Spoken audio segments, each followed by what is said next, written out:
80-র দশক থেকে 00 দশক পর্যন্ত বাংলা সিনেমার যারা নিয়মিত দর্শক ছিলেন তারা এখন আফসোসে পড়েন, সিনেমার সেই আমেজটা আর নেই। সালমান শাহ, জসিম হয়ে মান্ডারা বাংলা সিনেমায় যেসব দুর্দান্ত কাজ রেখে গেছেন তাদের কাজগুলোকে সামনে এগিয়ে নেওয়ার মতো হিরো বাংলা চলচ্চিত্রে এরপর আসেনি।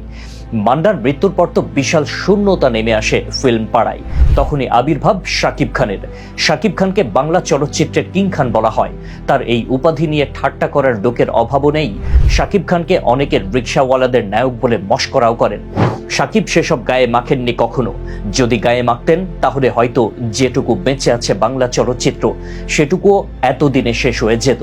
যদি সমালোচনা কানে তুলতেন বাংলা ফিল্ম ইন্ডাস্ট্রিকে বাঁচানোর লড়াইটা হয়তো পুরোপুরি ব্যর্থ হয়ে যেত। সুপারস্টার শাকিব খানকে নিয়ে সবচেয়ে বেশি যে কথাটা প্রচলিত, তিনি অভিনয় পারেন না, বাছ বিচার না করে মুভি করেন, মানের চেয়ে সংখ্যায় বেশি প্রাধান্য দেন। কথা সত্য, এমনও ঈদ গিয়েছে এক ঈদেই শাকিবের 8টি সিনেমা মুক্তি পেয়েছে, কিন্তু সবগুলো ছবি হিট, হলে দর্শক ফিরেছে। তারা হোক রিকশাওয়ালা কিংবা নিম্ন আয়ের মানুষজন। এই রিকশাওয়ালাদের জন্য ছবি করতে করতেই শাকিব খান আইসিইউতে অক্সিজেন দিয়ে বাঁচিয়ে রেখেছেন গোটা এফডিসিকে। তিনি বছরে অনেকগুলো ছবি করতেন বলেই হল মালিকরা কিছু টাকা উপার্জন করতে পারত। 2008 সালে মহানায়ক মান্ডার মৃত্যুর পর থেকে গত 15 বছরে শাকিব একাই টেনেছেন বাংলা সিনেমাকে। দুর্ভাগ্যজনক হলেও সত্য, সঙ্গী হিসেবে কাউকেই পাননি। শাকিব পরিবারের সেই বড় ছেলেটা হয়েছেন যে অক্লান্ত পরিশ্রম করছে বলেই ছোট ভাই বোনরা কলেজ বিশ্ববিদ্যালয়ে বেশভূষা নিয়ে চলার সাহস দেখাতে পারে। গত 1.5 দশকে অনেক সিনেমাই এসেছে মনে রাখার মতো, কিন্তু কেউই ধারাবাহিক নন। কালে ভদ্রে সিনেমা নিয়ে আসেন, এক সিনেমার জন্য অনেক সময় নেন। শাকিবের এসব বিলাসিতার সুযোগ নেই। দিনরাত এক করে তাই কাজ করে গেছেন। একবার এক সাক্ষাৎকারে তিনি বলেছিলেন, এমনও দিন গিয়েছে আমি 20 ঘন্টাও কাজ করেছি। এক চরিত্র থেকে আরেক চরিত্রে যাওয়ার জন্য যে ন্যূনতম সময়টুকু প্রয়োজন সেটাও পেতাম না। আমার ইন্ডাস্ট্রিকে বাঁচাতে হবে, বাঁচাতে হলে আমায় কাজ করতে হবে। আপনারা যদি আমাকে রিকশাওয়ালাদের নায়ক বলেন তাহলে আমি ওই রিকশাওয়ালাদের জন্যই ছবি বানাবো, তাতেও আমার ইন্ডাস্ট্রি টিকে থাকুক।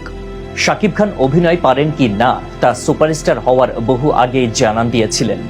প্রিয়া আমার প্রিয়া, খুনি শিকদার, সাহসী মানুষ চায়, শুভার মতো ছবি কিংবা মায়ের মর্যাদা চলচ্চিত্রে 2 কিংবদন্তি মান্না ও হুমায়ুন ফরিদির সঙ্গে পাল্লা দিয়ে অভিনয় করে বুঝিয়েছেন শাকিবকে সময় দিলে, গল্প দিলে, জায়গা দিলে তিনি কতটা দুর্দান্ত তা বুঝিয়েছেন সত্তা মুভিতে।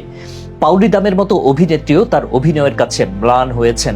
শাকিব নিজেকে চিনিয়েছেন ওপার বাংলার নবাব শিকারী মুভিতে।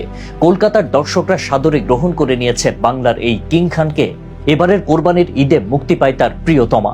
হলে দর্শকদের উপচে পড়া ভিড় আবারও প্রমাণ করেছে শাকিবের ছবি ছাড়া ঈদ অসম্পূর্ণ। তিনি হয়তো সময়ের সঙ্গে তাল মিলিয়ে অতটা আহামরি কিছু করতে পারেননি, তবু আজও হল মালিকরা কিছু না পেলে শাকিবের ছবি চালিয়ে দেয়, লাভটা অন্তত উঠে আসে।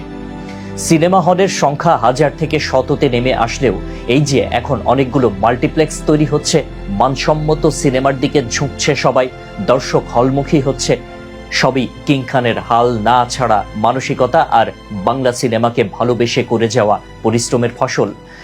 বাংলা সিনেমায় কিং খান একজনই। আরে টাকার জন্য কত মানুষ দেহ বিক্রি করে, এই টাকার জন্য কত মানুষ কত ব্যবসা করে। পুরুষের মান কই মাগেছে মাইয়ার জমিদারি, আবার এই পুরুষকে হার মানাইছে কিছু কিছু নারী। যেমন স্বামী থুইয়া সফর করে অন্য পুরুষ লইয়া, এই কারণে আল্লাহ পাকে তোমার কাছে দিয়া।